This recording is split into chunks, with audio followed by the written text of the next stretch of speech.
Yao Qizhong spent so much of his childhood hungry, even now at age 40, he'll stoop to pick up a single clove of garlic that falls from his Beijing market table.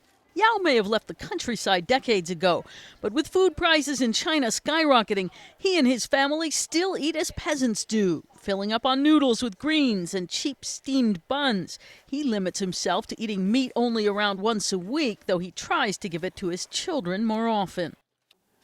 We're not too picky about what food we eat. We don't dare to aspire to eat good stuff. We can't afford it. We don't even think about it. Yao pinches every penny he can to help pay for his kids' education.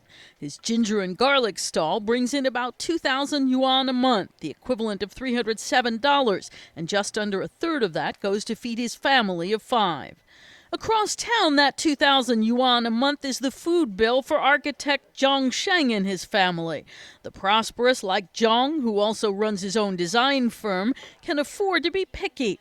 The typical dinner for him and his wife and daughter will include a meat like pork, as well as fish and fruit, too. Zhang is especially concerned with safety, favoring more expensive, organically grown and imported items after the scandal over deadly tainted infant formula 3 years ago. I think safety is the most important aspect. Second comes price. Food brand can come third in my priorities. The dinner table contrast could eventually prove dangerous for the country, according to Liu Rui, economics professor at the People's University of China. We now still have a chance to do something about the widening gap between the rich and poor.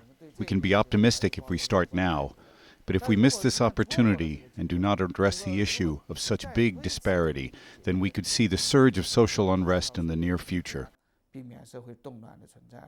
China's communist leaders are mindful that protests in Egypt, which toppled the government there earlier this year, were triggered in part by discontent over climbing food costs. Even the well-off Zhang thinks authorities need to find a way to take care of those who are struggling with them. Karen Sloan, The Associated Press.